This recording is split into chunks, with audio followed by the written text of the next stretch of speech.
એ મરી ગયા પણ જેને ગુરુ મહારાજ નો બોધ મારી પોતાની કુંભાસન નાખી ગુરુ મહારાજ ની અને શાન જેને સમજી શાન સમજ્યા પછી પોતાના સ્વરૂપમાં જ્ઞાન થયું ને એને જન્મવાનું મરવાનું હોય નહીં આવી વાત સમજાવે. કૃષ્ણ ભગવાન પણ અર્જુનને ગીતામાં કહે અર્જુન કોણ આવે ને કોણ જાવે, કોણ જન્મે ને કોણ મરે છે તું જોઈ તો લે. તું આ વાત સાંભળતો ખરી. મધ્યમ રસ લાયો છે. કુરુક્ષેત્રના જો મેદાનમાં પ્રભુજી મધ્યમ રથને લાવી. મધ્યમ રથો ઉપર આકાશ છે ને નીચે ધરતી છે. આપણો રથ આ કાયાનો 10 ઇન્દ્રિયોનો છે ને એ મધ્યમ આવ્યો છે કલાજી. આ શરીરનો જે રથ છે 10 ઇન્દ્રિયોથી બાંધેલો છે. પણ જો કૃષ્ણ ભગવાન જેવો સદગુરુ મળી જાય અને એના હાથમાં જો આપણી લગામ આપી દે એટલે પ્રભુ તારે કરવું એમ કહે તો રથ છે ને મહાભારતનું યુદ્ધ લડીને બહાર નીકળી જાય સાહેબ. આ સંસારમાં મહાભારત ક્યાં લડાઈ ગયું છે. પેલું તો પતી ગયું. હાલ ઘેર ઘેર દરેકના હૃદયમાં દરેકના મગજમાં મહાભારત લડાઈ ગયું છે. કેમ? સાચી વાત એ જ છે. રાધા સ્વામી વાળા કે અમે નિરોધ વાળા નહીં માનતા, નિરોધ વાળા કે અમે સનાતન વાળા નહીં માનતા, સનાતન વાળા કે અમે પણ સનાતન છે ને બધા માને કે બધા આવો પણ પ્રભુનું ભજન કરો, લડશો નહીં. બસ આ મહાભારત લડો.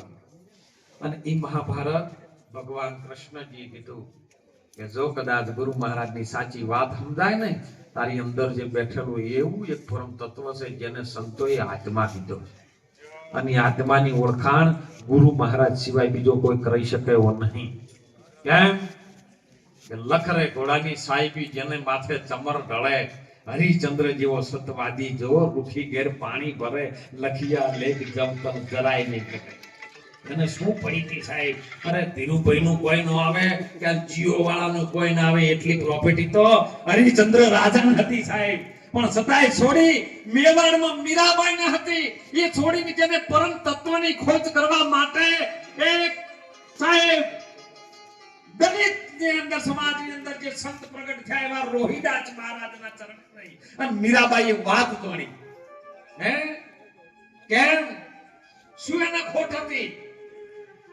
આજ આપણે રૂપિયા હમ આપું તો કે રૂપિયા હોય છે સુખી કે ના? મહાપુરુષો સંતો કહે છે કે જેને આત્મતત્વનો બોધ જાણ્યો અને ગુરુ મહારાજનો સત્સંગ વાપરે ને સત્સંગ સિવાય બીજું કોઈ સુખ નથી. મહારાજ સુખ કયું ન જાય સત્સંગનું. એ તો વૈકુંઠથી વધતું જાય. જો સુખ કયું ન જાય સત્સંગ. સત્સંગમાં જ્યારે જીવ ટાઢો પડી જાય અને જીવમાંથી જો શિવ બને તો સત્સંગમાંથી બને, નહીતર બીજામાં તો દોડા દોડ છે. જો દુવૈયા લાગી રહી છે હો.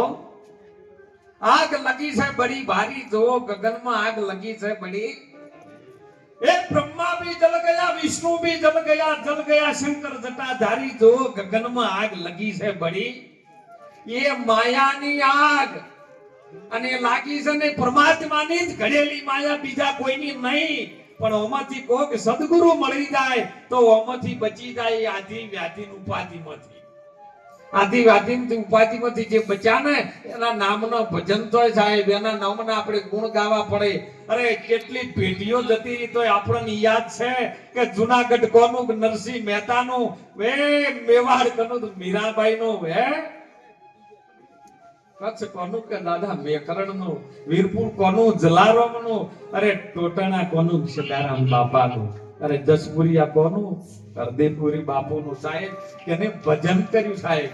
હે નહીતર હજારો કરોડો રૂપિયા વાળા આયા છે પણ કોઈ ગોમ નોમે ના કરાય. અરે એને સહી ના કરવી પડી, દસ્તાવેજ ના કરવો પડ્યો, કોઈ કલમો ના લેવી પડી, આખું બધું એના નોમે થઈ ગયું. તો તમે પૂછો જ ખરી કે કેવી રીતનું થયું?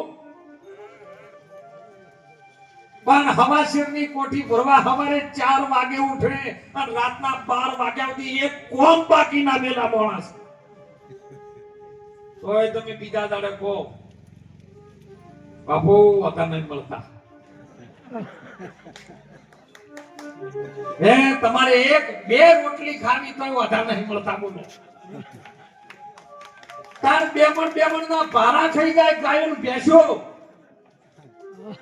તમે લગ્નમાં જતા રહ્યા હોય ને ગાય ભેંસું ઘેર બોધીને, તો તમે લગ્નમાં ગાય ભેંસું અમે તમારી સુરતા લાગે. હટજો ભાઈ, જલ્દી મોડું થાય છે. ભેંસું કાઢા વગર ઉઠી. અરે બેમણનો ભારો તમે બોલો એને બોધી છે ને ખીલે, એટલે તમે એને પાકો વિશ્વાસ છે કે મારો ઘણી ગમે ગયો છે ને એને જોઈનમાં મૂળ નીકળ કરવા દો. અહીંયાથી તમે ફટાફટ પીસલ જાતન કરી ઘેર આવો અને રચકો વાટીને પહેલો એમના બચ્ચાને જેને શીલો ગોત્યો. હે એક તલકી ચકી દેખ કે દિયા કબીરા રોય, દો ભડકે બીચ में सावंत बचाने कोई. બે પડ ચાલે ઘંટીને એમાં દોણા નાખો ને તો કોઈ બાકી નો રહે, જેનો આંટો નીકળી જાય. પણ જેની વચ્ચે બે પૈડેને દોરવા વાળો ખીલો છે ને, એ ખીલા પાસે જે દોણા પરાડીને એને આખો દિવસ ઘંટી ચાલે તો એનો વાળ ન વકો થાય. કેમ? સદગુરુ નામનો જેને ખીલો પકડ્યો થાય. એમ આ ઢોરે ખીલો પકડ્યો ને એટલે એમ ખબર છે તો જેટલા ફેટ કાઢવા એટલા કાઢે, પણ સાહેબ તો પોટકા હોય લઈ નાખશે. આવો વિશ્વાસ ગુરુ ઉપર આવવો જોઈએ. ગુરુ કર્યા હોય પણ ગરજ ના હોય, મેળ ના આવે. ગુરુ કર્યા ગોકળનાથ ને ઘંટા બલજાન વાળી નાચ, ધન હરે ને ધોકો ના હરે, એવા ગુરુ કલ્યાણ શું કરે? હે અત્યારે તો પાછું આવું નીકળ્યું છે બાપુ. લે આય આય બન તું મારો ચેલો, પૂછ ના કે કના જોડે પ્રતિજ્ઞા છે. આય તું માર ચેલો ઉપર ઠેલો કરું, તન લીલું થાય મારું લીલું. લે બન મારો ચેલો બાદ તું બે ગણ લાગે એટલે તું જો તું અધિકારી, તું ચાદર નો અધિકારી. જા પછી વૈષ્ણવ ઉપર આવે એટલે વ્યાસપીઠ શું છે એને ખબર ના હોય. હે સનાતનની પરંપરા શું છે એને ખબર ના હોય સાહેબ. એટલા માટે જાગૃત સંતો મહાપુરુષો આવા જીવનની અંદર કંઈક કરે છે ને, એની અંદર જીવનમાં ખૂબ શાંતિથી વાતને હોભળજો સાહેબ.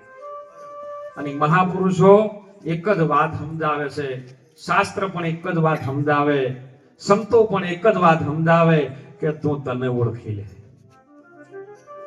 તું કેવી રીતનો છે? હે તું પેલો તો છે કોણ? પ્રભુ કોણ છે ને તું કોણ? હે એ તું છે કોણ ને પ્રભુ છે કોણ? અરે હતો તું ક્યાં અને આયો છે ક્યાં? હૃદયમાં જોત પાસીને છુપાયેલો ખજાનો છે. મહાપુરુષો કહે છે, સંતો કહે છે કે તું કોણ છે? તો સંતો એમાં પ્રમાણ સહિત વાત કરી છે સાહેબ. જો કોર્ટમાં કોઈને ગુનો કર્યો ને કોર્ટમાં લઈ દો ને એટલે એમાં પુરાવો જોવે છે, સાક્ષીઓ જોવે, અને પછી જજ સાહેબ નિર્ણય કરે કે આ બરાબર છે. તો પેલો નિર્દોષ કે દોષી સાબિત થાય ને કે થાય નહીં. તો મહાપુરુષો એ જ વાત કરે છે કે તું છે કોણ? તું પેલો કયો હતો, કયો આવી બેઠો છે, કેમ ભૂલ્યો? તો ઋષિ માર્કુંડ જે પાર્વતી માં આદ્યશક્તિ ભવાની ના ગુરુ હતા સાહેબ, માં પાર્વતી ના ગુરુ ઋષિ માર્કંડે, અને અમલે વાત કરી એમની વાણીમાં કે લસન યુગમાં એ જીનો તો રે આભાર, એ 50 કરોડમાં એ જી પાણી રે,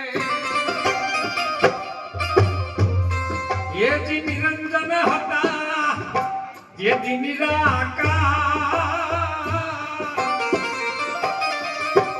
એમાંથી શક્તિ દર્શાની રે. એવો પ્રમાણ આપ્યું છે, આ વાણીમાં પ્રમાણ આપ્યું છે. સંતો કહે છે તું છે કોણ ને હતો કયો? તો પ્રમાણ આપ્યું છે કે અસલ યુગમાં નતો કોઈનો આધાર નતો એને. અને જે નોધારો થાય મહારાજ, એ જો નોધારા થો ને તો પેલો પકડાયો છે ને નહીં પકડાયો.